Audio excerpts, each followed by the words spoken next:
Good morning, everyone, and welcome to the first episode of the Unwitnessed Gaming Podcast.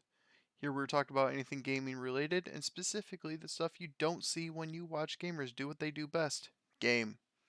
My name is Craster, and today I have four special guests that's going to help me talk about the topic of raid leading, specifically to Final Fantasy XIV. This topic, even with narrowing down to a specific game and how we think it's handled, is enormous within itself. We don't have time to go over every aspect of every situation. So, the goal today is to talk about it loosely, get everyone's opinion, and elaborate on those opinions. Without further ado, let's start the show. Okay, everybody. So we're going to start with some introductions. First, I'm going to start with Adalia. Adalia, go ahead and give me. Obviously, you just gave your name, right? So give me. Are you raid lead? Yes or no? How long have you been raiding? And what class do you main in Final Fantasy XIV? I've been raiding in Final Fantasy for about half a year. I've technically been raiding for many years if you count other MMOs. I am a co-raid lead of a static I'm in, and the class I main is Dark, but I Omni tank as well. Okay, perfect. Elise, same questions. We're going to go to you.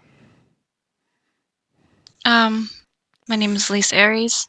I have been raiding for 8 months now, and my main class is healer, and I main AST and White Mage in Final Fantasy XIV.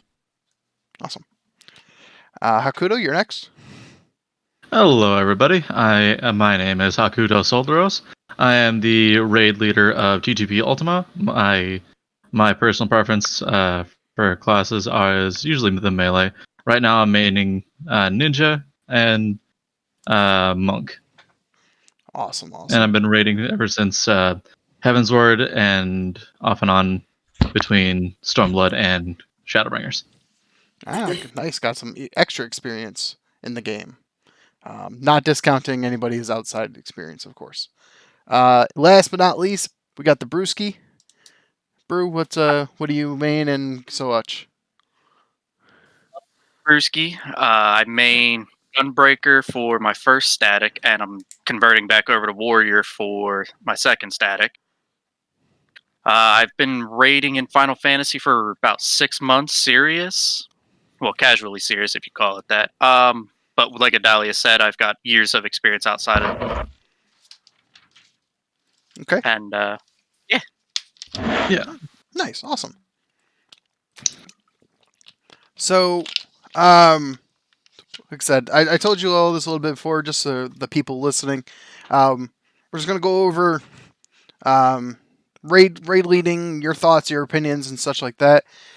So the first question I have for y'all, and we're going to go in the same order of people answering that we just did.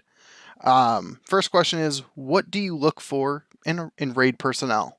So when you're forming a static for the first time, if you've never done it, obviously you're just going to have to go with your best opinion. If you have done it, what have you looked for? Dahlia, again, we'll start with you.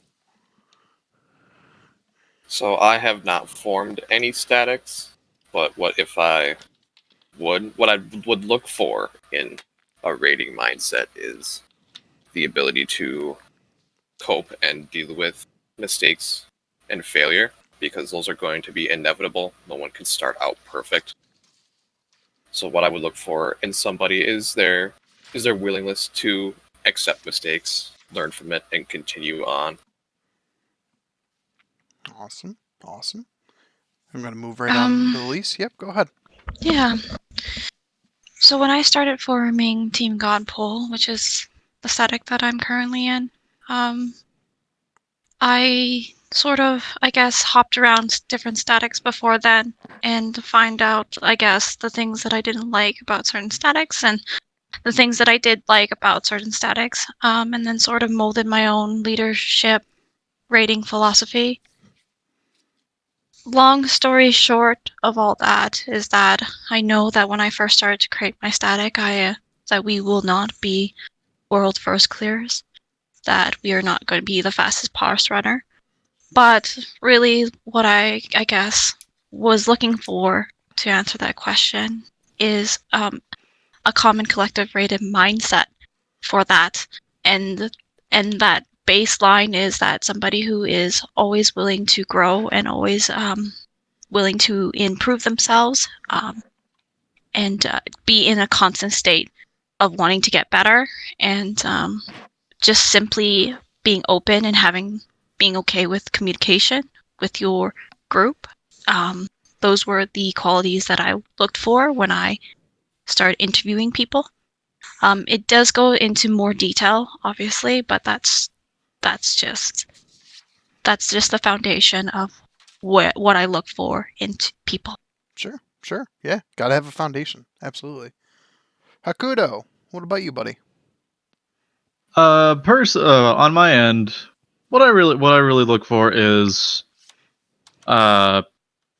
generally kind of the same mindset that Elise went over. That, and honestly, I'd like people that seem to have good chemistry with either an already established group or that you can easily get along with. Nice. That, so I imagine no one likes banging their heads against the boss of the group you can't stand. So might as well make that a bit more enjoyable. Agreed. It's hard. Sometimes I know there's groups out there that are literally quote unquote strictly business. They go in, they raid, they get out. Done. Yep. So, but that's a preference for some, I guess. And depending on your mindset, your mileage may vary, but it True. varies from person to person. Yeah. Brew, what about you? I'm closely related with the other three.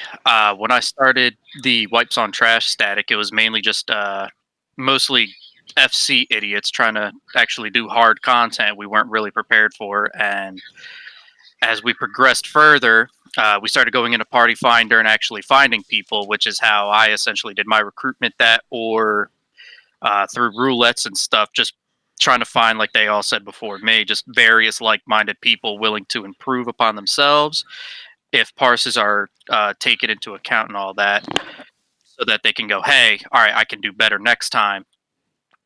And throughout the week, they're slowly improving upon themselves. I have a very low tolerance for toxicity within the static, but Mm-hmm. Yeah. But yeah, like they all said, they all summed up pretty much how I got my static formed and everything. Yeah, I don't mean to interject, but when you have somebody who thinks that they're all that, I mean, great. But then they're hard to work with. They're they think that they're better than everyone else, and that's just a toxic mindset that is, no one wants to play with you. No one wants to hang with you at all. So, that being said, people with that mindset just stop growing, and it's just extremely hard to work with. Yeah. Plus, in my experience, 9 times out of 10, the people who usually think that can't really back it up. I agree with that. I think I can safely say that we all agree that unless you were going for the quote unquote world first, and even then, I'd say sometimes even personalities still matter. Um, if you're just going for a casual to mid core level static, then you have to be able to jive with the people you're working with. Yeah. On a personal level, not a business level. You know what I mean? All right, that was good. Also, I encourage cross talking. By the way, obviously don't cut each other off, but cross talking's fine. Don't worry about it. I figured. So, second question, I'm going to go in reverse order. I'm going to go start with Brew. We'll work our way backwards.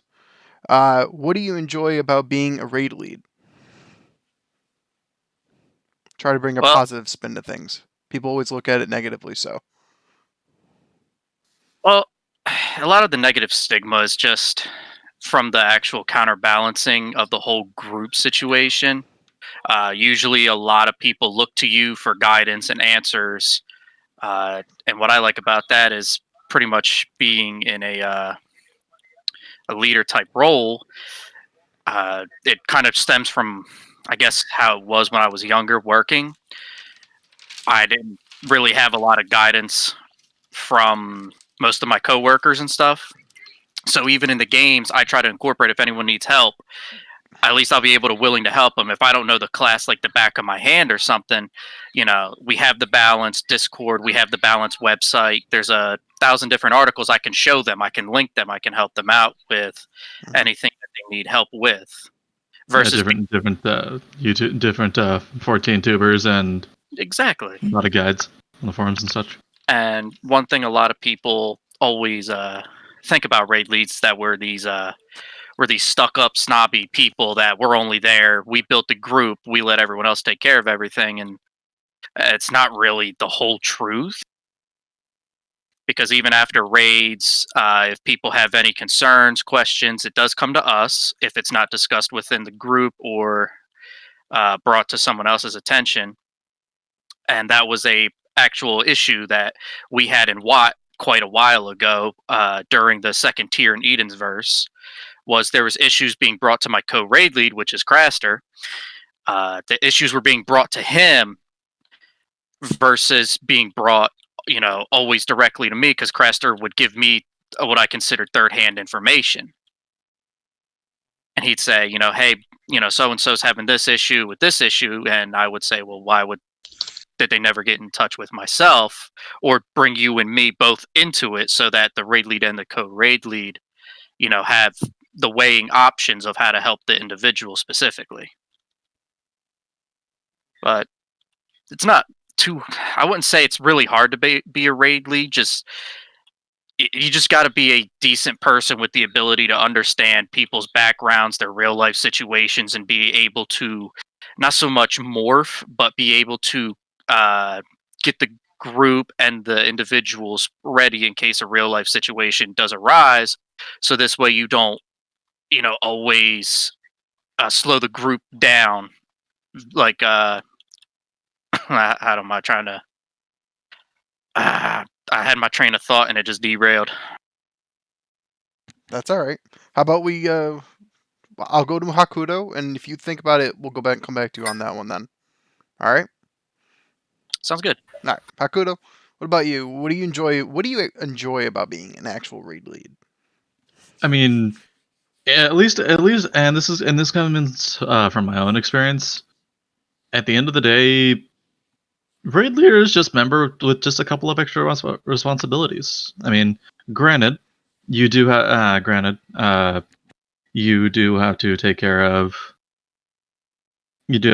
some interpersonal issues that may pop up, but honestly, I admittedly kind of enjoy the added bit of responsibility. Yeah.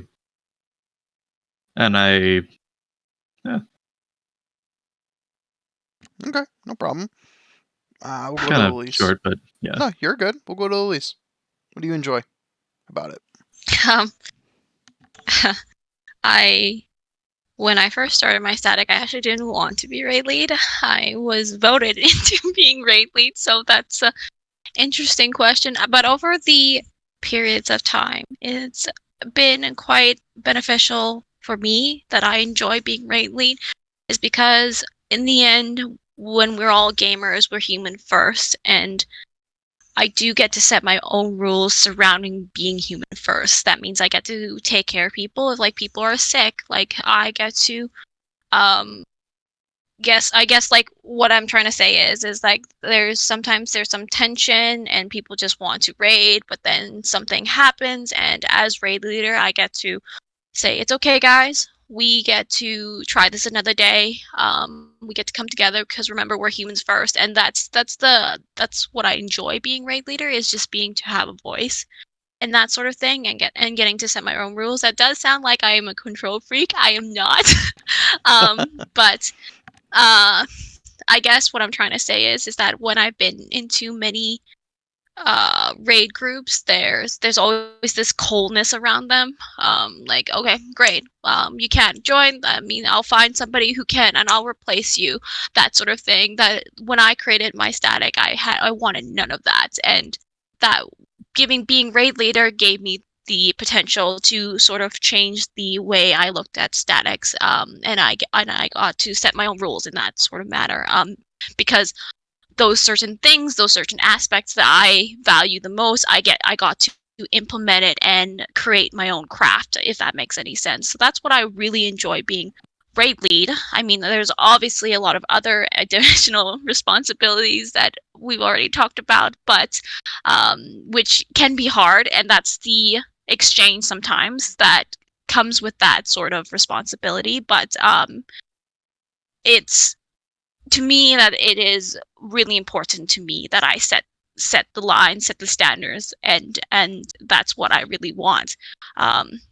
In terms of another thing that I really enjoyed being a raid lead is seeing people who have never raided and like just never did any MMOs whatsoever, and then seeing the growth that happens. Like all of a sudden they've never raided, but then they have been. Last year we were doing, from no rating experience to E8S, and now we have, again, no rating experience, and then all the way to E10, E11, E12, that sort of thing. And seeing the growth in people is just truly amazing to me. And watching them grow as players, as little sprouts, to be somebody who are competent and powerful raiders in the raiding community, which is really, really cool. And even seeing their parse difference, like pulling grays in their first pulls, but then right after the end of the tier, they're purpling or oranging in their parse, and just seeing that is really, like, to me, I love that. And to see synergy while I raid is probably what gets me up to raid or think about raiding every day. Is like going in, you guys, we've been progging this for so long. And then all of a sudden our team synergy clicks, and like people are adjusting without even communication, watching each other, and then all of a sudden we've cleared. And that whole experience is exhilarating. It's what makes me so happy and so proud of the people I play with. So, and honored, really. So nice. That's it. So your actual beginning answer to that question was, I was hoping one of you four would say, is one of those, I didn't really choose to be the raid leader. I kind of got put to be the raid leader. Didn't really say that. What's that? I mean, in my case, that was definitely the case. Right. I thought at least it said that she got voted in. Yeah, that's what I'm saying. That was the first part of her answer. That I was like hoping that someone would have that experience. Oh, my bad. I didn't key into that part. No, you're good. You're good. All right, I cut off Adalia before he can even start speaking. So Adalia, what about you? What do you enjoy being? You can't cut off someone who hasn't even started. Sure, I can. Watch me. I'm just kidding. What do you enjoy being about? I know you're a co-raid lead, but it's still a role that's important if a static has it. So what do you enjoy about being that? What I enjoy about being a co-raid lead is kind of it's similar to both Hokuto and Elise in what they described. The extra responsibility in taken in a certain way, it can, thinking about that pressure, taking it in whatever direction you want to go, you can better yourself because of it. You can look at it as like, I have these responsibilities, so Absolutely. I need to make sure that I can fulfill them as in my role as co-raid lead, and then you use that thought process to make yourself a better person, either that being more empathetical towards the humans that you play with. It could be skill based, it could be communication based, it could be a lot of stuff. Whatever you think you have to work on to allow yourself to be that person for the people that want you to be there is something that's enjoyable. No, definitely. There's definitely a lot of personal growth in being a raid lead. Whether you wanted to be the raid lead, or whether you just happened to be the raid lead at the end, or like somebody I know got just put into a co-raid lead without even being asked. We won't mention names, right, bro? I don't know what you're talking about. That's right. At least I was asked to be put in co-raid lead at the very I did least. ask Adalia to co-raid lead with me. It kind of just worked out for Watt that I was. So Yo, at least you got the option. I got voted in. kind of, yeah. Yeah, me No and regrets, though. Hakuto No got regrets. voted in. Yeah. Yeah, you did. So I have no regrets though. no. Brew, did you have anything else to add? Did you find your train of thought, or you want to move on? No, that train done left, and I got left at the station. All right. Well, choo-choo. Moving I on was then. about to say. Just make So- sure you get off the tracks. We'll drive back to pick you up, all right, Brew? Thank you. We'll send a car. All right. You got Wayfare? You got Wayfare, right? You got money? Yeah, there you go. I'll send back one of those. I'll send back one of those push cards. Taxi service is the same for you, bro. Those are so mean to me. So, I mean, the third question's pretty simple. I don't expect much of an answer for this one, but we'll start with Adalia, work our way through. Why do you continue to be a raid lead? If you had a choice to just stop being it and just being a member of the static, why do you continue? It's that pressure and responsibility that I mentioned in the previous question. Okay. Part of the reason why I say it. And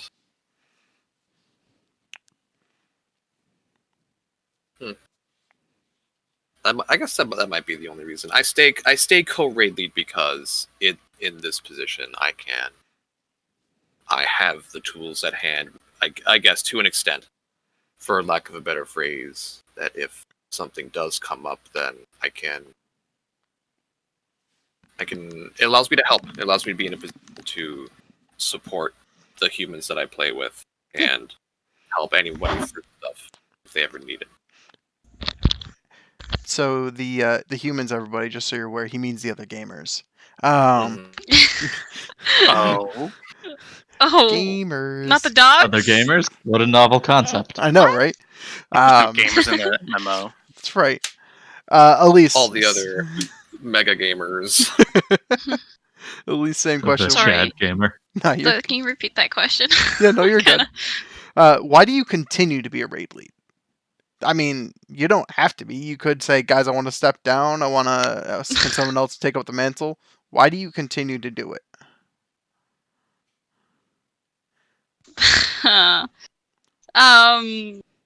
It's got to be a drive, right? Can you skip me? Yes. Yep. Yeah. All right. We'll go to Hakuto. Go ahead, bud. All right. Me personally, I keep going because, well, turns out I actually kind of like it.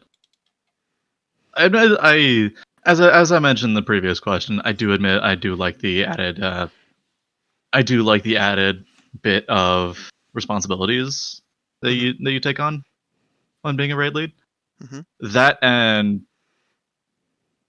okay, and this is just a personal thing of mine. I admittedly like having the ability to make people listen to me.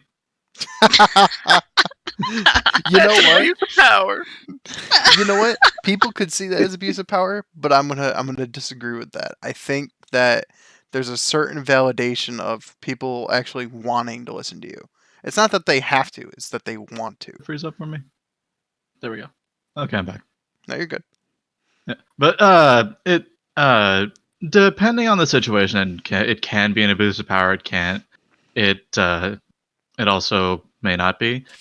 Like I said, depends on the situation. It also you do have to periodically get people back on track, but yeah. No problem.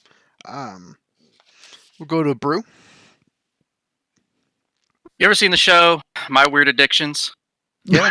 That's where you'll find me and Elise, fam.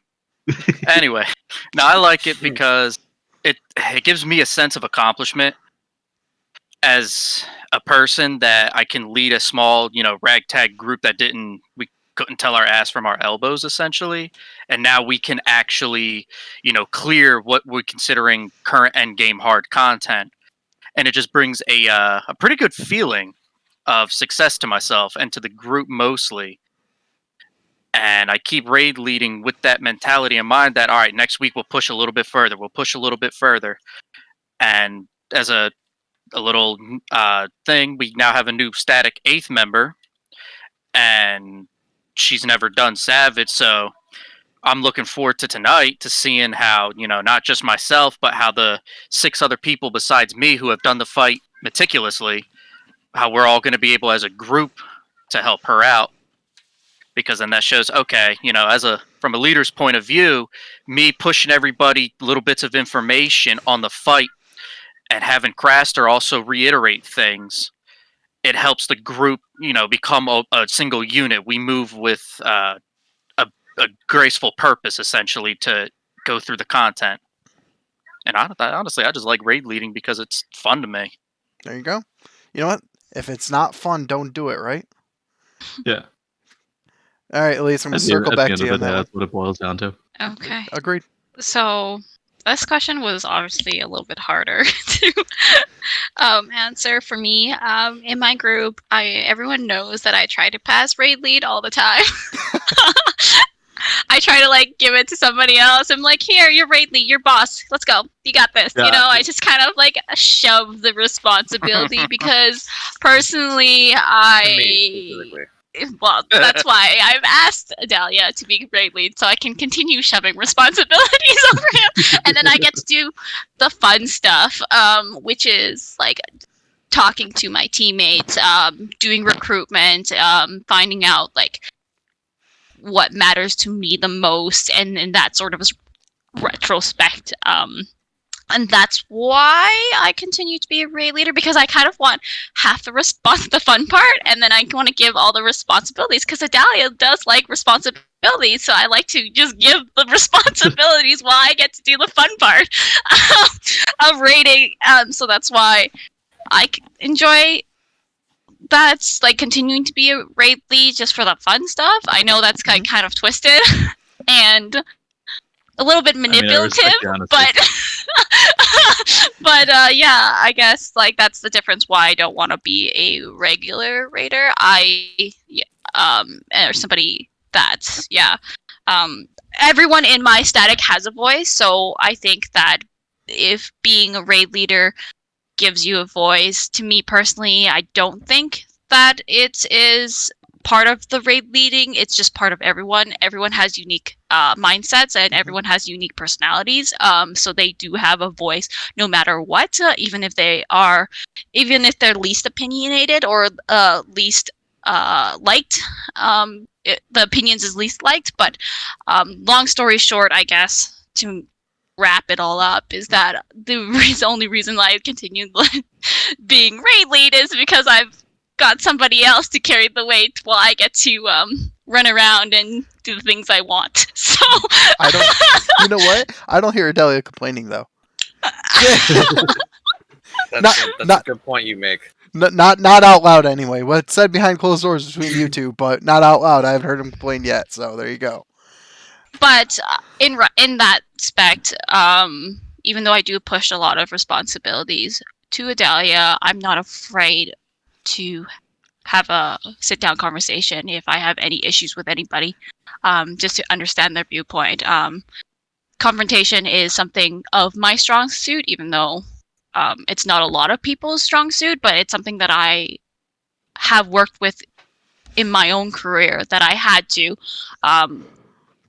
confront people on certain issues and stuff like that, and that just has come into my benefit while I've been in raid lead. So if that makes any sense. Yeah, no, it does. It does. All right, Haku, did you want to say something, or are you good? I admittedly lost. I'm back at Brew with the train at the train station. Okay, sounds good. With you, buddy. Okay, We'll have to send a second train. This train is Keep not very good. We're never going to keeping get this postcard to Chicago. Oh dear God. This train's not very good at keeping its Passengers going. Yeah, I know, right? You guys should give it a bad shorted review. me my ticket. I shorted you your ticket. All right. So next question, we're gonna get a little bit more specific about things. All right. So right now, all 5 of us are within our own respective static or statics, are working on E9 through E12S. So Eden 9 through Eden 12S, Savage. We're all in different spots depending on our groups and stuff like that. So the question is that how do you think loot should be distributed, regardless of how your static does it? How do you personally think it should be distributed? And I'm going to start with Hakudo. Personally, I think it should be free for all, but you have to use the pieces on the class that you're going to bring into raid. Okay. Because, my opinion, if you're using that gear to for an alt class, you're essentially taking that piece off the drop of the night. That's my opinion. Okay. I'm going to go to Brew next. Semi-similar to what Hakudo said. If you help defeat the boss, I feel you've earned the right to roll for the loot, but I agree with him on the notion of you roll for it for your best in slot. If you don't you don't need anything, I feel you can greed for said pieces. You just don't need in case it's anyone needs it, they'll take priority. Otherwise, we had that in Watt. Nobody greeted for an earring, so we lost out on a piece of 530 gear. So it's just better to have, people greet it. So if no one needs it, you can still get a piece of 530 gear and it doesn't go to waste. Okay. Adalia? Now remember, this is personal opinion. You don't have to say what Legendary does, but what's What's your personal? It's personal prerogative. With the idea that we are going to get clears no matter what, gear will drop. At some point, you're going to get your BIS, whether that be through books or the actual gear drops. Mm-hmm. It's a free-for-all. And if you choose to need on something, then need on it. And if you choose to pass on something, then you can pass. But no one will tell you how to roll. Okay. Yeah. And Elise. Yeah, I have personal beef when it comes to loot and stuff like that. I've seen statics fall apart when people fight over loot, and that's something that when I created Legendary, I wanted nothing of. So I did make a rule in my static, and it's simply this: you are your own person. You all came here to clear, to enjoy the game, and you get loot. Whether you are blessed with the RNG gods or not, you can choose to roll or greed or pass regardless of what everyone else, and you will not be shamed for, you will not be told not to roll, you will be told to roll. It is your prerogative. We're all adults here.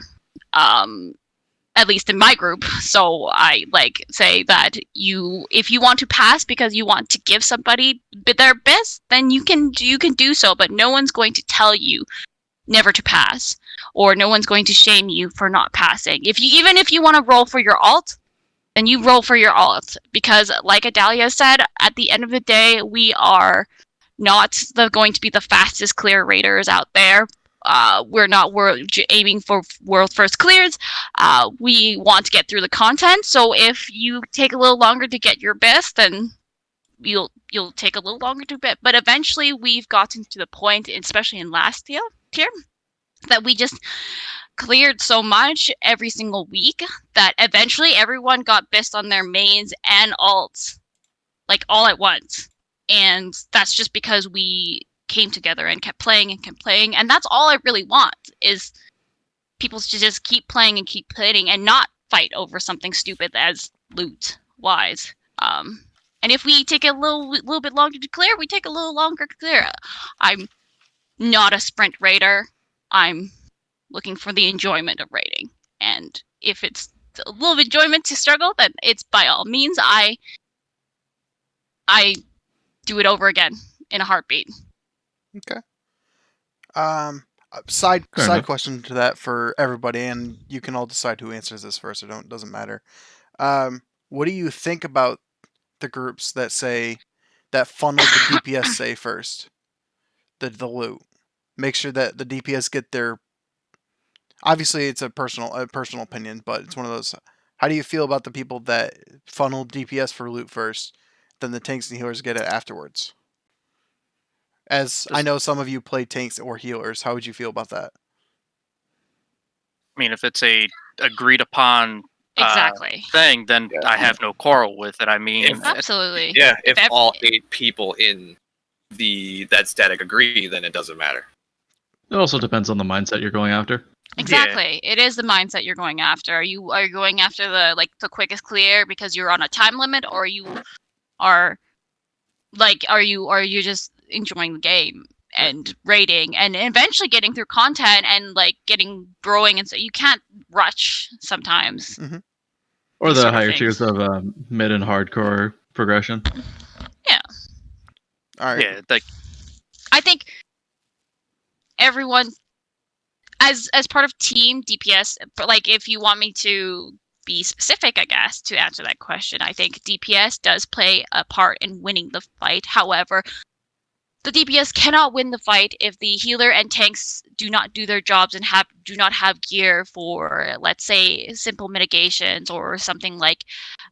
If they're just not gear equipped, then the team comp falls apart. That's why synergy is so important in that sort of retrospect. Yes, you might have a dragoon or all 4 DPS that are pouring 20Ks, but if your other half, like tanks and healers, which is so silly, crazy about this game, is that even tanks and healers need to have uptime as well, because you won't make the DPS chest. Let's say, and we found that out super quickly when we did E8S, when pretty much all 4 DPS were in the blues and the purples, yet the tanks and healers were not in the blues and purples, and yet we still couldn't clear, even though they had gear and we didn't.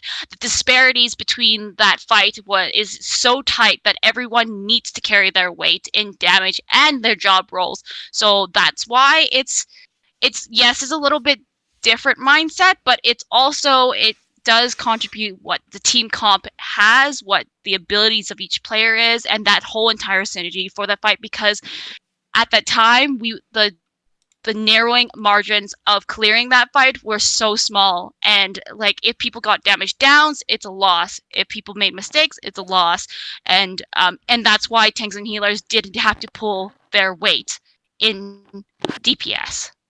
Excuse me while I play Zodiac's advocate here.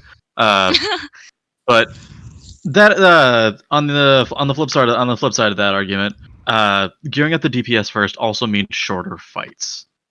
That lowers the amount that can potentially lower the amount of mechanics you see, and the overall number of heals that need to go out and mitigations that need to be used. In short, at the end of the day, it all comes down to what kind of mindset your group has and what is agreed upon prior to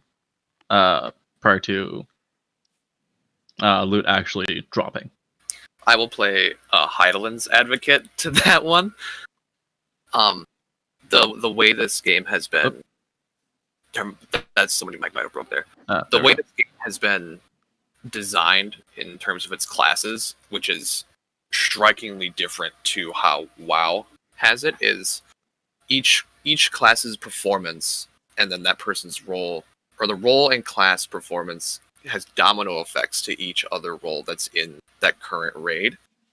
If on the subject of tanks and healers, let's say that includes crafted gear as well, you're sitting with previous tier's BIS, which is 500, and you're entering E11, which you're already 15 item levels below the requirement for Q.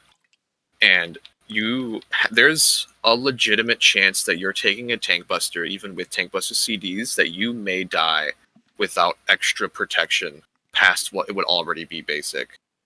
And so that puts extra strain on the tanks, which they lose DPS. That puts extra strain on the healers, which they lose DPS, they lose MP, and they're already the same gear, which means their healing potency isn't as strong. So they have to heal more. It domino effects to everybody. There's a overall DPS decrease when you do something like that. Unless your DPS are top of the line, in my opinion, it'll be a net loss when you do that to your tanks and healers because they are severely underprepared for the damage that will be going out. And if it's undergeared enough to where DPS have to start adjusting their own mitigation, such as Second Wind, Bloodbath, Feint, and Addle, to the point where they might start losing DPS, like a Samurai who can't double weave, but they have to put a Feint out for this or the tank dies, and it's somewhere in their opener, because tank busters are sometimes pretty early, or raid wides, they will lose DPS. It's domino effects everywhere. Yeah. See, when I just to add on to that, it didn't really we didn't realize it mattered that much until we entered E8S, and then it just suddenly mattered. Like the DPS that came from, because when we first did our clear, Arulin was doing purple, Naomi was doing purple, Silver was doing blue, and Beast was doing blue, and yet we still lost at 0.3%. It was brutal because like the tanks died, a few DPS died, it's just that sort of thing. In this tier particularly that we're finding out, E11S, it's 150k, like 150 like 1,000 heals per second. So if people are not geared enough, we won't even survive the first hit of the massive bleed, and then on top of it, cycles of faith, that whole, if you can't survive without proper gear, even tanks are taking tank busters with that as well on top of that whole mechanic. If they can't survive, then it just kind of destroys the rest of it. Now, let's say you are saying that, you DPS, you have your DPSR in BIS and that you will not do it. There is a chance that that can happen, but still, even for the first part, Sundering Skies, if you're not surviving Sundering Skies, how can you clear the fight before Cycles of Faith if you're not appropriately geared? Sorry, my dog is. No, you're okay. Bork. So that's, to me, it just, like, even in E12S, because Adalia is popping every CDs for that first tank buster, and Lily's hollowing, and he is still dying to everything. I can't imagine if he was a little bit below gear and we went to E12S, he would even last the first hit, which doesn't even give him the debuff anyways. He would just straight up die, and like he can't cast invuln to cheat that, because like invuln doesn't come off cooldown after the next tank buster, which is 90 seconds into the fight. So it's just brutal. So, I agree with everything all of you said, by the way. I agree with everything you said. I think even the devil's advocate, I think there's merit to that. Yes, there is. Or Zodiac advocate, as you said. I'll use your words. That was funny. It was Yes. funny. It was good. There's like that. absolutely merit into making the fight go by faster. It's just the opposite side of that is if your tanks and healers are dying because they're under geared, you can't finish the fight to begin with. It really depends on the fight itself. I think it also depends on the player, really depends. Right? Yes, it does depend on the player. So if the fight itself doesn't, like Shiva E8, if that first mechanic where it does like almost 180k hit, and everyone's popping mitigation, but if you're still under geared, goodbye. Don't even think about it. Yeah. You're gone. Yeah, that raid wipe that happens right in the beginning of the fight. The raid, right. That's what I mean. That's when we realized that it had Adel Reprisal, both tanks up. It had the Scholar Shields, Sacred Soil, everything, you name it, everything. And people still died because we were under geared when we first entered. I remember all the mitigation we had for that. It was Adel, Dark Missionary, Reprisal, Sacred Soil, Temperance.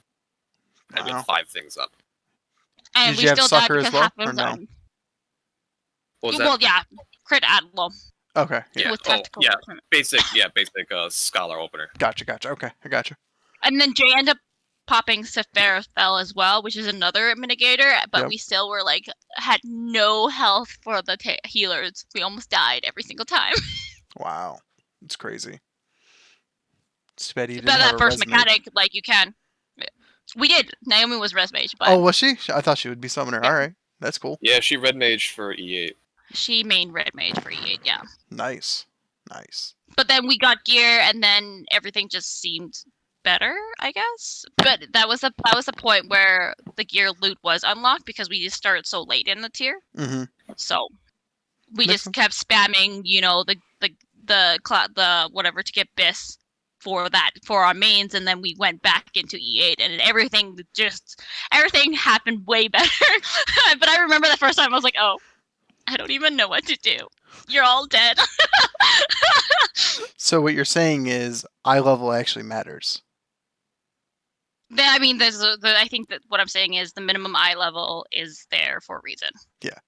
Yes. Yeah. Makes sense. All right.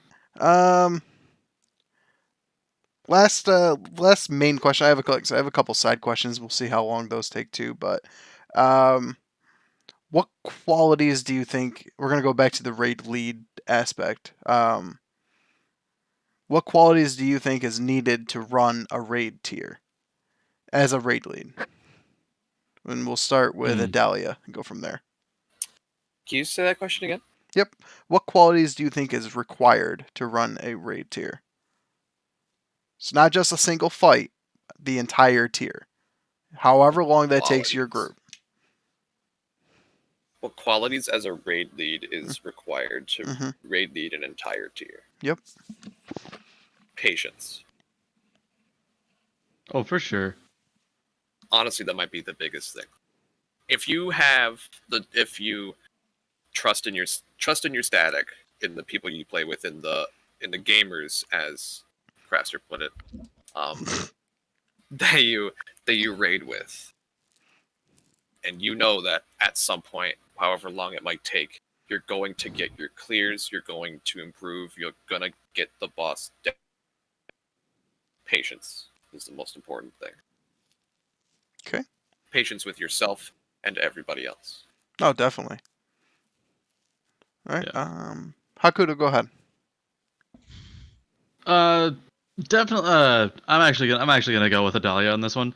Definitely patience, because you can have the best roster. You can have the best roster. You can have the fight down to a science. But if you don't have the patience to get to that point, it will fall. It will fall apart. Then also interpersonal skills.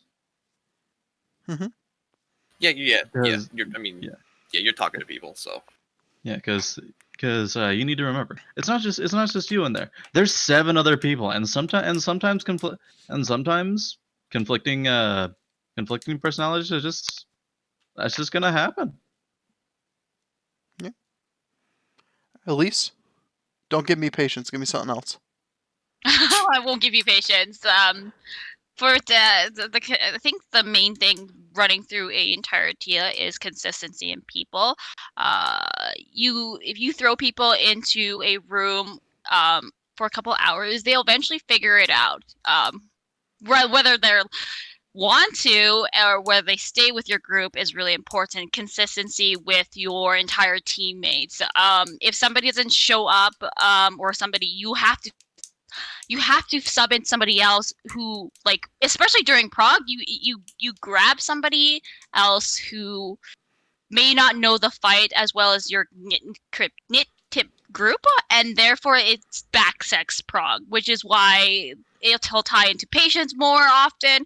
It'll tie into communication more often.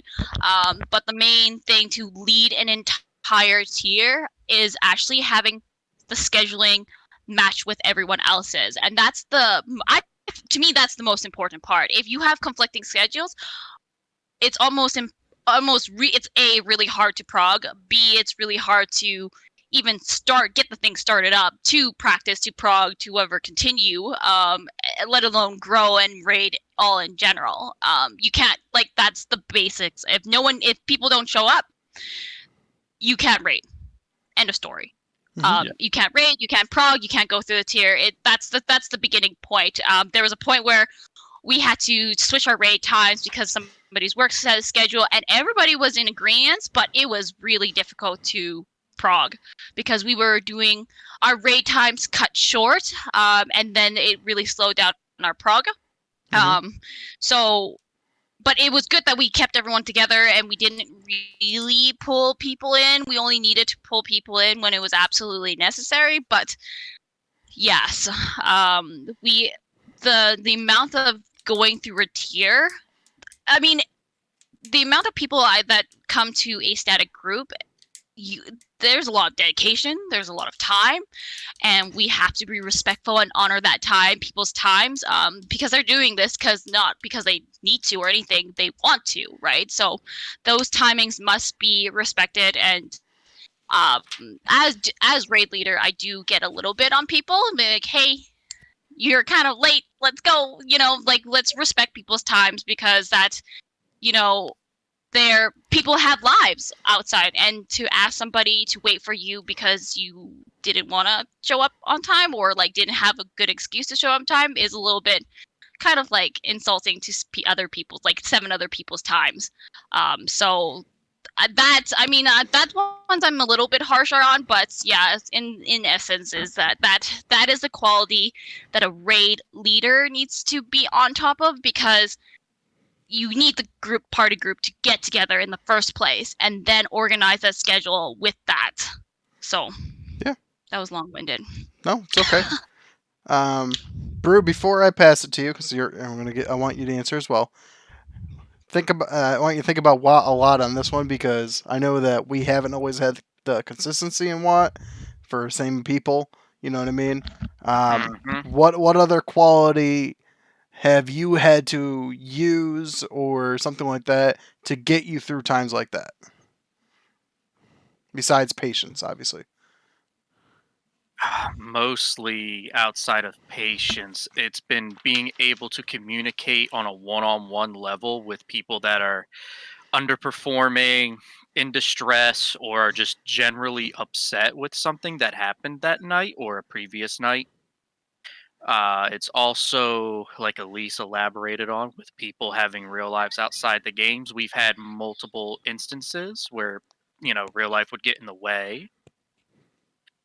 And now you got to kind of pick up and get the group together with a pug and try to keep everybody's morale up for the most part, because when normally we lose a static member for the night, that kind of, I've noticed last year and throughout my raiding career, that usually if 1 or 2 key members are missing, usually morale goes down. So as a raid lead, I've always tried to effectively keep the morale up enough to where it keeps everyone, it comes selfishly, it keeps them motivated to want to continue to prog that night.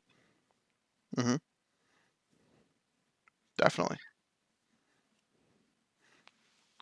There's a few other things I could say, but it would just almost be a rinse and repeat of what Adalia, Lisa, and Hakuto all elaborated upon. Yeah, no, that makes sense. All right. These are going to just be some side questions. Not necessarily about raid leading, but more a little bit about yourself, I guess, and your experiences. We're going to start with Adelia, and then we'll go in order from there to Elise and such. What tier did you, in Final Fantasy, what tier did you start rating? Eden's Verse. So that's 5 through 8, correct? Yes. Did you ever go back and clear 1 through 4? No, not yet. Okay. Elise, same 2 questions. What tier did you start, and did you go back and clear a previous tier synced? 5.2, yeah, pretty much Edenverse as well. We went back and at the very beginning did like E1S and Prague D2S, but then we got really excited and went back to Edenverse. So, Okay. then we did like other content as well. So I'm sure you did extremes and such like that, right? yeah. Hakuto, your first raid tier. I know you said you started a while back. Ooh, that, if I remember correctly, I believe I started in Alexander Midas. Was that the second or the third one? Second. That is the second tier. That is a 5 through 8. Okay. Gordian is first. That's right. Yeah. How and well, if you started that long ago, geez, you already have a lot of experience, right? Did you clear the Stormblood once? Decent bit. Unfortunately, I was never able to. My graphics card had blown out at the beginning of Stormblood, and I wasn't able to get a fix for quite a bit. Oof. Ooh. Harsh. All right, Brew. Last for you. Which one did you start in? I first dabbled in raiding in this game. In Gordius, I only did A1 and A2 Savage. Okay. And then real life picked up for me, so unfortunately I had to put the game down. And then I got serious in raiding during Ian's verse late into the 5.2 patch, like Adalia and Elise. Mhm. And tried to get a full FC static. A couple of members within that kind of fell out. And then I had to party find, and that's where I unfortunately met everybody. Unfortunately. Unfortunately, he said. Unfortunately, Oh, okay. So listen, the best. he found me people thing. first out of all 5 of us, so don't worry. That's where he started. I think I pretty much already answered this question. Well, not really, I guess. But, Adalia, how many tiers have you actually cleared? Just of current content, it'd be just Eden's verse so far. Okay. Elise, same question for you. Is it the same answer? Same answer. Okay. So, Hakuda, you said you started in the 2nd tier of Alexander. Did you clear it? Yeah. Yeah. Did you clear the 3rd tier? We were able to clear all of Midas and all of Creator. Nice. So, 5 through 12. Nice. How many did you clear? E1 through 8? No. No. I did pick up rating again back when Legendary was forming. I Mhm. believe that was E5 through 8 at least. Hmm. And I stopped at once we finished 7. Okay. And I haven't cleared 8 yet. So you got 3 Yeah. cores of the tier. Yeah. Yeah. Hakudo was part of Legendary, TGP Legendary, and then it ended up forming TGP Ultima. So. Yeah, and then real life happened. Hmm. Happens. Brew, have you cleared any of the tiers? No. No. Okay. No, I have a track record of clearing only 2 to 3 of the fights per tier. I mean, so do I. So I hear you there. Well, let's fix that this year. Oh, we're going to. We're going to fix that. Hell yeah. Good, because I don't want to be looking for another tank. Had a hard time Whoa. not finding a DPS. Hold on. Shush you. What's this about another tank, young man? He says he doesn't want to look for another tank. Ah, okay. It means he wants you to stay. Yeah. Plus, you know, if I didn't like you, I wouldn't give you as much shit as I do. Aw. Alright, so everyone here has at least done and completed E5, so Fulmination, Ramu. Okay? Yeah. Mhm. Let's take that fight and compare it to E9, which we've all cleared. So, Umbra versus Fulmination. Fulmination is piss easy. Which fights? Okay, so you're saying 5 is easier. Yeah, culmination is really easy. Especially for off-tank positions. The hardest part for E5 was, oh, don't let the tank tickler get me. That's literally it. Yeah, there's a small bit of a learning curve when it comes to the ads and making you don't go full smooth brain on your stacks. I think Mhm. Umbra is easier. You think Umbra's easier? Hmm. I want to hear that. Why? I think Umbra's easier. I mean, like, the concept of mechanics of Umbra is way more easier, I feel like, than Chain Lightning. Chain Lightning is, I remember going to Party Finder and, like, everyone would be stuck on Chain Lightning. We would wipe the entire party. It was just, like, That it was just happened a lot. annoying. Or, like, and especially, like, the second Chain Lightning, when it's buffed with a donut AoE or not, people would always get clipped. Like, people Mhm. just not pay attention. Those are good In points. terms of concept of mechanics, E9S is so much easier. Like, stay in your tile, swap tiles, you know what I mean, or get off that side, pair up, you know, it's those things. Whereas the other one, there's so many different strats, I guess, you can use there was for formation, there was for chain lightning specifically, there was circle, there was triangle, there was square, there was Did you ever see the DPS Congo only. line? There was a Congo line, yeah. So There's like, a Congo line? Yes, Yeah. there's a fucking Congo line. strat? Yes, YouTube it later. What? It is hilariously awesome. so in terms of like mechanic wise, I think E9S is easier, but in terms of like that's in terms of just strictly understanding, right? Like there's no more like, you know, there's no like, whereas the tank specifically had to deal with a orb and then like a bird, and then people have to get no more than 3 or 2 and all that kind of jazz, and like if you accidentally get clipped or hit or whatever, then it's just I Alright. just didn't like it. No, that's fine. That's she brings up good points. There are way fewer like strat variability in this tier than the last tier. So Yeah. the Congo line obviously doesn't count because that's just someone just made up something to have something fun with a tier. I You know think what I mean? think that was someone just memeing. It was, Probably. but it actually does work. By the way, they cleared. There's a video on it with it. I'm not even lying. I'm gonna have to look this shit up. I'm not even lying. It's great. Something I want It is great. Something I want to point out: anyone else? this may have like 0 effect on each of our responses, but I'm a tank main. Hokuto was a tank main, and Bru's a tank main. We all think Fulmination was way easier, and Elise is a healer main, and she thinks Umbra is easier. That's fair. So I'm a Does that DPS or play healer effect? main. No, it does absolutely Yeah, because you're looking at a fight as a tank way differently than a DPS or a healer does, and I can say that because I do both DPS and heal. So If there's one thing I can definitely say about, sorry to interject. No. But if there's one thing I can definitely say about this tier compared to the last one, is that tanks generally do relatively the same thing as a DPS. Get a little upset by that fact. A little bit. I mean, anti-air though. That's a spicy tank buster. It'd be a shame if I got a little too close to you.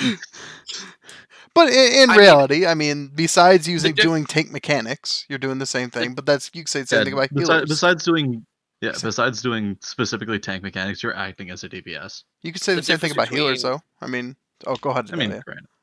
The difference between verse and promise, I think the off tank has a few less jobs to deal with now. I think off tanks had to do a little bit more in verse than they do promise. I agree. There's a good bit more tank swaps this time around, though. Which I'm Yes. happy about. Yeah, it requires a bit more thinking, but like there's nothing like E5's bird. No, there isn't. Yeah. Thank God. There's nothing like what off tanks have to do in Fuhrer. That doesn't exist here. I like Fuhrer. I like Fuhrer. I'm not saying it's bad. I'm not saying it's bad. But there's nothing like Fuhrer in Promise. I mean, Granted. Off tanks. you're not wrong. Are you kidding me? E12S? What? Well, Well, that's to the be final fair, fight of 3 the of us tier. haven't gotten there yet either. Yeah, at least spoilers. I'm sorry. You're fine. No, You're I'm fine. saying like Just fucking- at some point there's 2 bosses on the field, and off tank has to pick up one of the bosses the main tank stays with the other one. I mean, that also happened in 7 with the ad phase. Yeah. You literally have to kite 2 ads around a 3rd ad. Yes, and that is not There's no- anywhere in Promise. I was gonna say, I don't know of anything like that in Promise. I have not seen 12 completely yet. I've seen first phase mostly, but I don't think there's anything like that though. I feel like Am they I- took am I away wrong? more of the ad mechanics. My bad, Hakuto. No, you're good. Keep going. I was gonna say I feel like they took away more of like the tethery, the ads, those form of mechanics, but also kind of gave us a little more involved mechanics, like player responsible mechanics, versus if tanks don't do this, You fucked. then you're fucked. I mean, like E10 is a perfect example. Do you know your left from right on a shadow? Yes or no? No. Well then expire. Or get the damage down. That's the damage down. You just expire. It's like Yeah. game dead. Yeah. That is something new to this tier that I don't think. Besides, there might have been something like that in 8 though, but I don't. Yeah, there was a damage down in 8, I think, right, guys? Yes. Yeah. If you eating a damage down in 8 was pretty close to just. You would just stun. Yeah, just Yeah. give up. Okay, ahead. that's actually something I wanted to ask everybody. What does everyone think of them using damage downs over vuln stacks? I like it. Horrible. It's a catch Horrible. 22.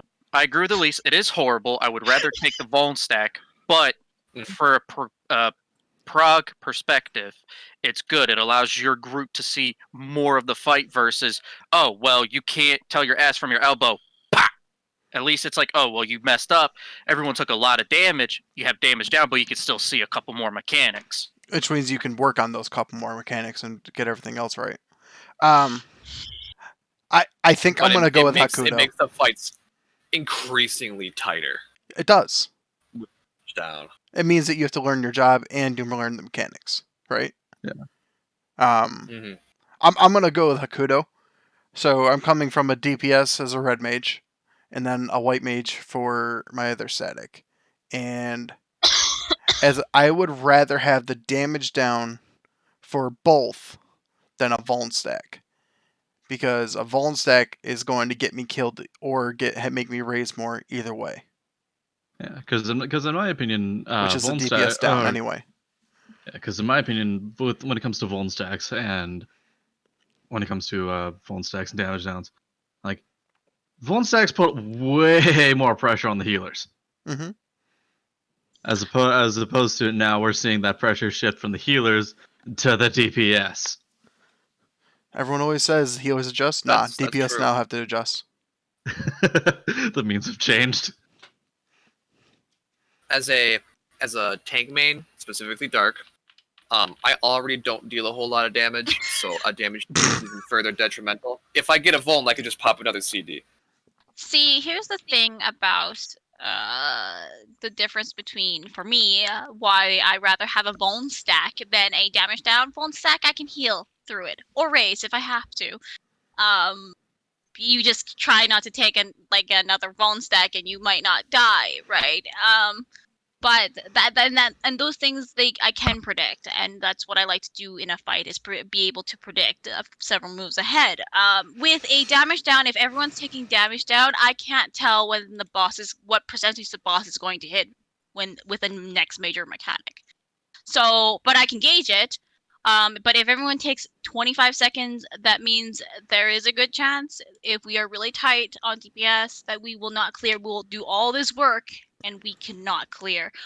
Whereas something that I can do solely to heal through a Vuln stack is, for me as a healer, I have no issues with that. I mean, at least bosses can't crit anymore. So that to me, That's not true. I was gonna say, excuse me. E8 Shiva can crit you. She can. That to me, I think a magical down is worse than dying, because sometimes with a magical or like a attack down or whatever, that lasts like 30 seconds, and well, they last a minute. Lasts a minute, sorry, and then that's a lot of DPS for a minute. That's a lot of DPS for a minute, and with it's just, you might as well just go and die, because I can raise you and your res sickness will be half the time. True. For an example on how detrimental those damage downs can be compared to Vuln, when we hit Enrage on E8, and because we didn't have any gear from it, some of us were still missing some pieces. We gauged how many damage downs we could take before we're like, we can't even do it now because we've had too many. That way, it was like 4. If there were 4 or 5 damage downs that went out, we just stopped. We wiped and started over. Wow. Because we knew that our would not be enough with those damage downs. Wow. Is that not relatively the same case as opposed to now? As opposed to now? It's in E10. No, as opposed to Vuln stacks. Oh, okay. Whereas if Vuln stacks, we can I can toss a TBN over to that person who has a Vuln stack. If I got some, I can pop one extra CD for a tank buster. It's survivable to an extent, but based off of the current gear that you have, whatever numbers are going out, at some point you receive that damage down where it's literally now impossible for you to complete the fight. Whereas, at least to vault stacks to a degree, you have a lot more room to keep going. Yes, a To lot finish more the room. fight. Lot more room for margins of errors, I guess, for I to could see clear the that. fight. I can see that. I've hit E8S in rage at like 3%, 0.3%, 0.2%, 0.8%, 0.1.5%. And I'm just like, no! like, it's just like, And so I've literally said, like, even though it's like a 2,400 MP cost if somebody dies, at least when they get back up, I can, like, you know what? It's still better than 8 damage down in my mind. Boy, it's going to be a shame when Pandemonium 4S or P4S uses Doom mechanics like Deluge, Rivera, blah, blah, blah. Take a hit, now you got a stack. Get hit again, now you got Doom. Good luck. Yeah, this twice or thrice Doom mechanic. This is new, is it not? It's Yeah. actually an E10. It is new, but it's an E10. Mm-hmm. Yeah. First shown in E10. It's also in DR. Mm-hmm. Yeah, I don't think I I've like it, seen though. it, and I don't think it's existed in 1 through 4, so definitely new. I like it because it's it doesn't outright kill me. It's not a damage down, but it's not a vuln. It's like, look, you're gonna see this mechanic for the first time, but if you get hit by it another time, you will sleep.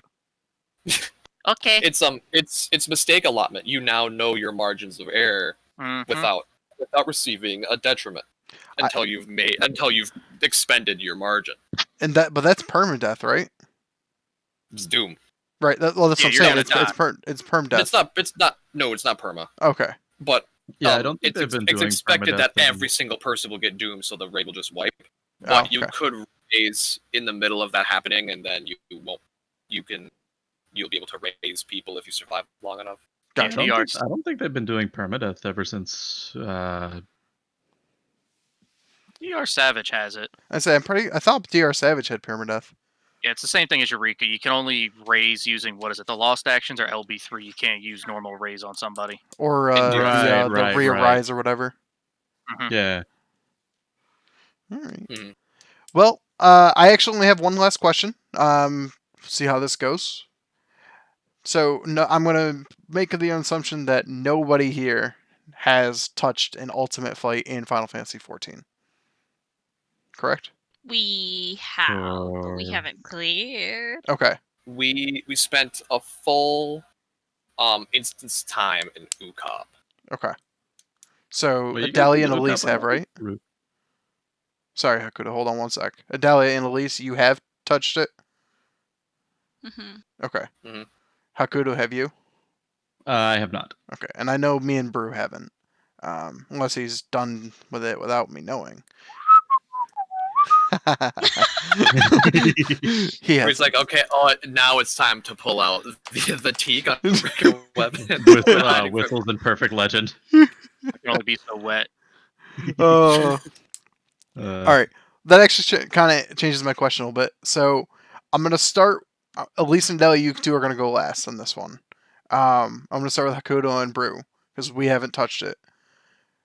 Hakudo, do you think ultimates are necessary for Final Fantasy 14?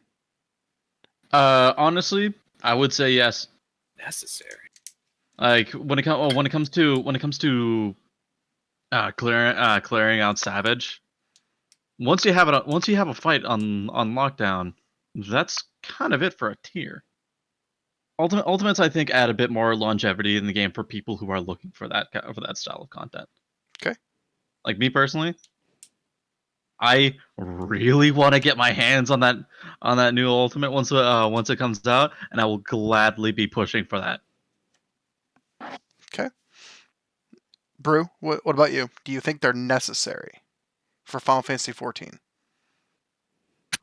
In terms of necessity,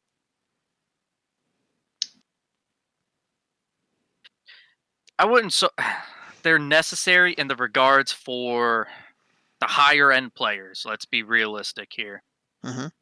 They're Yeah. necessary in the regards for the people that are pushing their best, that are pushing, world first races, the people that they got the Raider mentality of ADHD. They can't sit still. If an ultimate comes out, they got to do it, Mm-hmm. which is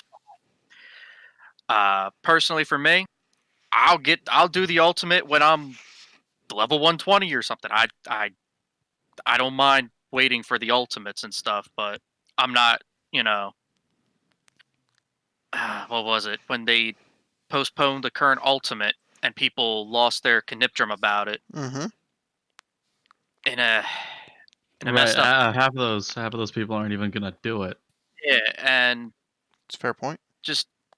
it just shows that a lot of people that say they're going to cancel it on sub, I feel that they aren't the participants of the actual ultimate day one. I feel like they vicariously lived through, for example, Rin Karagari, Mr. Happy, Xenos Vex, and all those higher raiders that farm UCOB, Uwu, and T. Like it's just another savage run to them. Yeah. Okay. But are they completely necessary? Yes, in regards to a tier of content that what we'll consider the best of the best can clear when it's current. Mhm. Day one.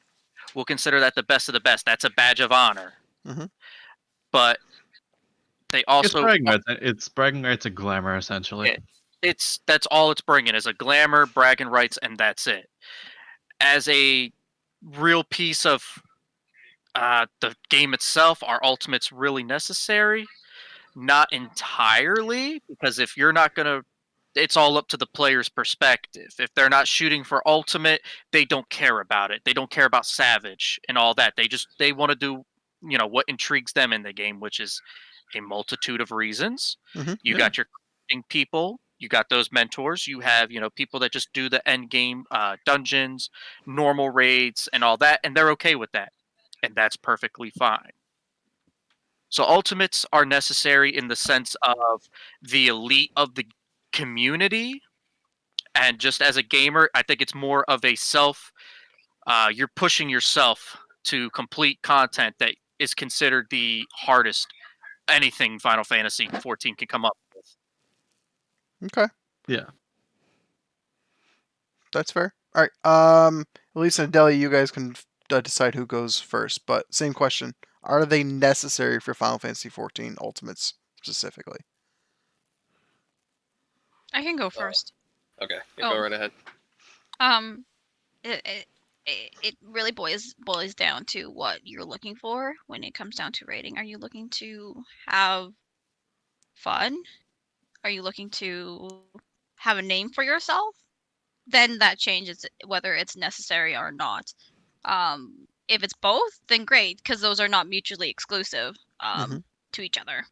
So for me personally, I don't care about the title. I mean, it would be nice to have a title, but I love rating so much that if we end up clearing E12S, and we still got time, that I would like to take a stab at. It becomes necessary for me because I get to look forward to different content with my rating group. I've learned to adore my rating group, Legendary, a lot, and the people that are in it. And if this gives me an opportunity to raid and play with all of them over and over again, then it's absolutely necessary for me in this game, just to have different content out there. But I know that for me personally, that I'm not looking to do it for just to be the best. Mhm. I'm probably do a clear or two, because it's fun. Mhm. And that to me, that's the reason become necessary. But if it's nothing for anyone else, because it doesn't drop any gear or loot or anything like that, then it's not necessary at all. Okay. Go ahead, Adalia. Yeah, the rewards for ultimates are purely cosmetic to a degree. When Uwu did come out, the weapon was bis for Ukop, and still is. You can pick up the Uwu weapon; it's bis for Ukop. That's beside the point. Whether ultimates are necessary or not. Can you define what you mean by necessary, Craster? Sure. Necessary meaning that the game wouldn't be the same for all players if they didn't exist. Oh, interesting. Then no, it's not necessary. 'Kay. As most, at least to an extent, all raid tiers, as in Eden, Omega, Alexander, and a Coil. Mhm. Those are story connected. To an extent, those are story connected. Sure. Ultimates are not. Ultimates are extra bonus. Do you want to go higher? Do you want to take on another stage of endgame content? It is They're not what if connected. scenarios. Yeah, they're what if scenarios. That's what Mhm. Uwu is a what if scenario. Most of them are. The next one is a what if scenario that's coming Yeah. in 6.0.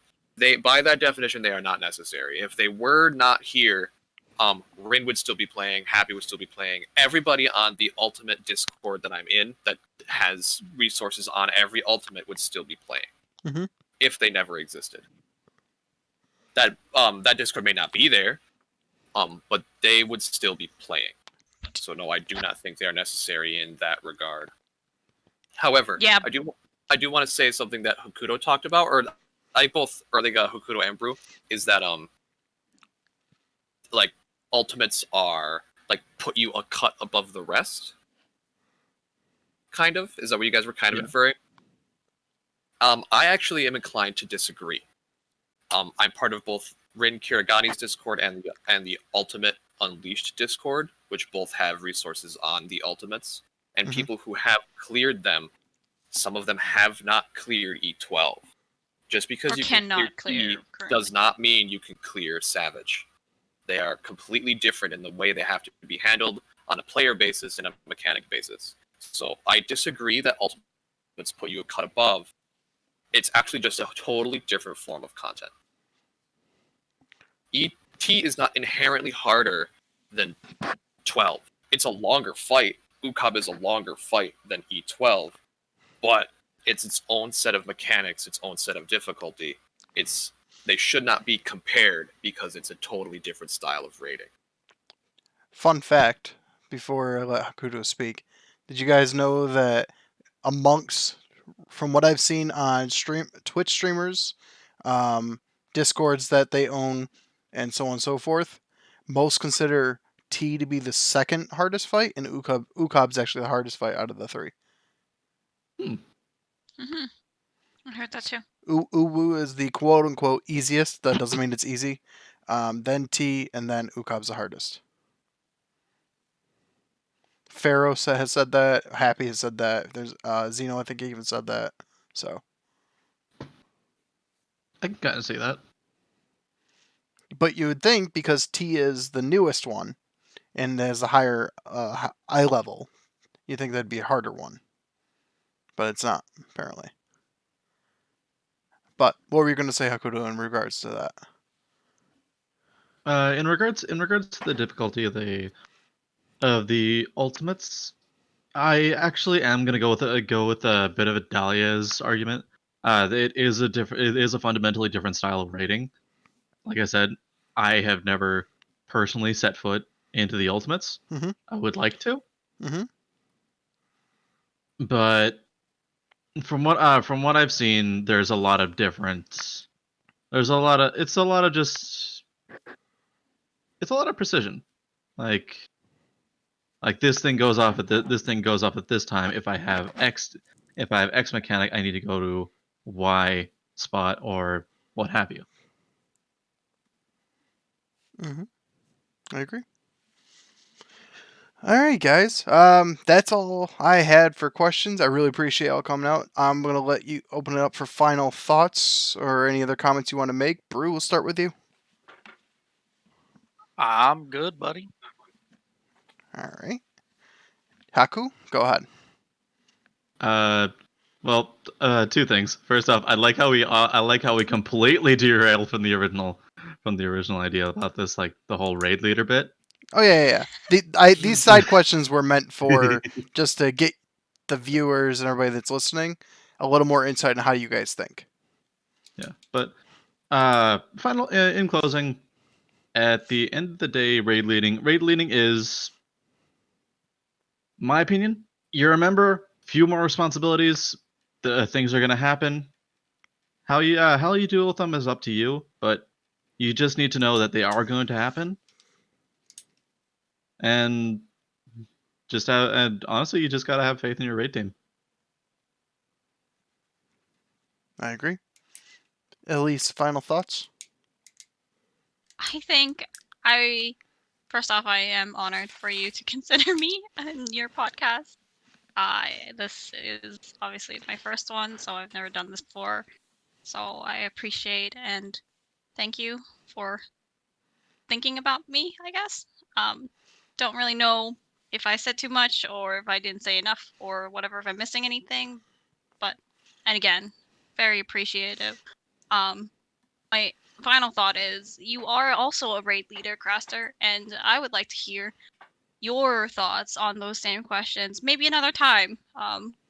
If you ever decide to do another podcast, I'm interested as your voice. I know that in this style of podcast, it's sort of difficult when the interviewer gives his own opinion, but maybe perhaps in a different future podcast, that would be a good leeway into your own perspective because you are also a raid leader. So that's my 2 cents.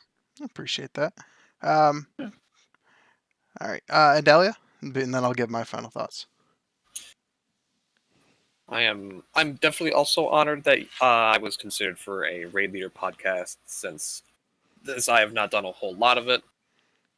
So thank you for that. I just want to say something from my own personal experience on, just because it was the most recent topic, about the difference between ultimates and savages. Mhm. The stigma is that if you clear ultimates, you're better. That's the stigma. You see people with Ukab, Uwu, T weapons. The stigma is that they're better than you. And that's what I thought when I first started playing. When I was scrolling through Reddit, T had came out just recently, and there were a bunch of stuff on that. And the stigma is that people who clear that are better than me because they cleared T. That makes them by default better, and that's not true because it's just a different fight. There were people in the Discord that I was in saying, yeah, they've cleared T, but no, they're still progging 12. Mm-hmm. It's the stigma of that they're better than you is not true because it's something completely different. It's a case by case basis. I'd agree with that. Going back to Elise's final thoughts, I plan on doing another podcast. I don't know when. I kind of threw this one together about 2 weeks ago, and it's been an interesting trying to plan it out. Not going to lie to you guys. I wanted to get people that had some like-minded thoughts, but may have a different point of view of how to go about it. I didn't want to get too many people, but I didn't want to have like 1 or 2 people and it just be 3 people talking. So I think 4 guests is a good number, and we'll go from there. You know what I mean? If we make this a thing, can we call this the raid map? Huh? I actually We're already making it a thing? no. I plan on bringing on different guests every time. Oh my goodness. So you might be you'll probably be called upon again, just because I like to share people's thoughts that I have same like-minded as I do. Right up. The actual name of the podcast is called the Unwitnessed Podcast, Unwitnessed Gaming Podcast, Unwitnessed. Unwitnessed. Yes. So the whole point of the podcast is to show everybody things that happen behind the scenes that either happen within the game or within raiding or something like that. You go to a streamer's thing, watch them raid with their people. They're already all set up. They've already talked about mechanics on the side. They've already talked about how they're going to approach those mechanics. They're not always talking about them live. So, or in this case, I was talking about raid leading. How does a raid leader handle things? You know what I mean? Stuff like that. I mean, heck, and even in some of Drax videos, you really only see what goes on in the fight itself. You don't really see what goes on behind the curtain. Right. So I wanted to bring some of the stuff that if I have questions on it, there's got to be at least one other person that has questions on it. You know what I mean? Yeah. So, how do you handle it? What do you think is best? And of course, these are all just personal opinions. So, but again, I want to thank all 4 of you. Appreciate you all coming out. I know we went over a little bit longer than I thought we were going to go. We went about an hour and 20 minutes, an hour and a half. So, really appreciate your guys' time. I hope I didn't take you away from anything important. We'll Nope. see you guys next time on the next podcast. We'll see ya. Indeed. See ya. Laters. Bye.